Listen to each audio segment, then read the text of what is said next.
Pedri, গাভি, Olmo তো ছিলেনই, সেই সঙ্গে যোগ দিলেন রদ্রিও। টানা 2 মৌসুম ধরে রিয়ালকে ডমিনেট করা বার্সেলোনার মিডফিল্ডকে এখন বিশ্বের সেরা বললেও হয়তো ভুল হবে না। কিছুদিন আগেই এই মিডফিল্ড আর্জেন্টিনা, ফ্রান্সের মতো বিশ্বসেরা দলগুলো নিয়ে বিশ্বকাপের মঞ্চে রীতিমতো ছেলে খেলা করেছে। তাই তো নতুন মৌসুমের আগে প্রশ্ন উঠেছে, এই মিডফিল্ডকে টপকে নতুন মৌসুমে ঘুরে দাঁড়াতে পারবে তো রিয়াল মাদ্রিদ?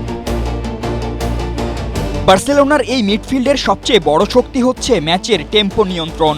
রিয়ালের আক্রমণ ভাগ শক্তিশালী হলেও বার্সার মিড থেকে বল পাওয়াটা নতুন মৌসুমে বেশ কঠিনই হতে যাচ্ছে তাদের জন্য। রদ্রি, পেদ্রি, অলমোকে একই সঙ্গে খেলানো গেলে এটাই যে বার্সার নিশ্চিত প্রথম পছন্দের মিডফিল্ড তা এখনো বলা যাচ্ছে না। ওভারফ্লো কিংবা লিকেজের ঝামেলা? ঠিক এই সমস্যার সমাধানে এসেছে স্মাইল বেবি ডায়াপার। এর সুপার অ্যাবজর্পশন টেকনোলজি এখন দেয় 30% বেশি শোষণ ক্ষমতা। হান্সি ফ্লিকের হাতে Gavi, Fermin Lopez, Frenkie de Jong সহ আরও একাধিক বিকল্প আছে।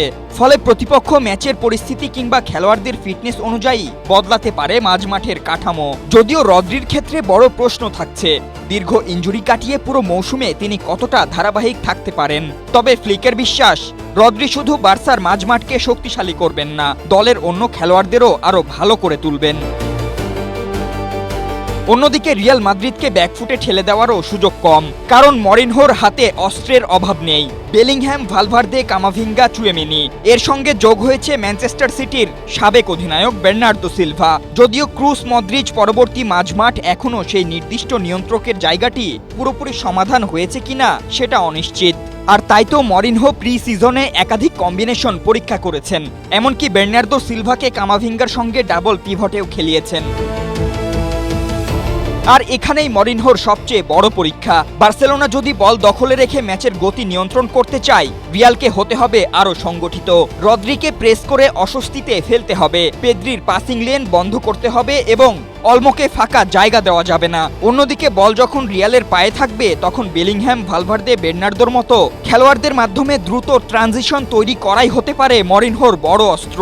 আর সামনে এমবাপে ও ভিনিসিয়াস জুনিয়র থাকায় কাউন্টার অ্যাটাকে রিয়াল যে ভয়ঙ্কর তা নিয়ে কোনো সন্দেহ নেই।